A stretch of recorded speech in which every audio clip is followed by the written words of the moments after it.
আসসালামু আলাইকুম রহমতুল্লাহি বারাকাতুহু। আশা করি সবাই ভালো আছেন। ইনশাল্লাহ আমি আলহামদুলিল্লাহ ভালো আছি। তো আজকে আসলাম যে সৌদি আরব একটু ঘোরার জন্য আসছিলাম, অনেক দিনের শখে পার্কটাতে আসবো, পাহাড়ের উপরে পার্কটা। তো আসছি, ইনশাল্লাহ অনেক ভালো লাগলো, অনেক সেলফি তোলা হলো, অনেক ভিডিও করলাম। তো মাশাআল্লাহ খুব সুন্দর লাগতেছে। ইনশাল্লাহ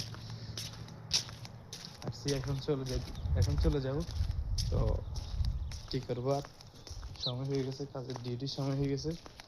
এই দুপুরে খাওয়া দাওয়া সেরে দূর থুক রোজাটা রাখছি, খাওয়া দাওয়া করি না। তো কথা শেষ না, কথা হচ্ছে কি, ইনশাল্লাহ রোজা রাখছি, খাওয়া দাওয়া করি নাই। রোজা রাখলে তার তো খাওয়া দাওয়া খাওয়া যায় না। হ্যাঁ, তো ইনশাল্লাহ আসলাম, ঘুরলাম অনেক দূর পরে, আজকে নামাজ পড়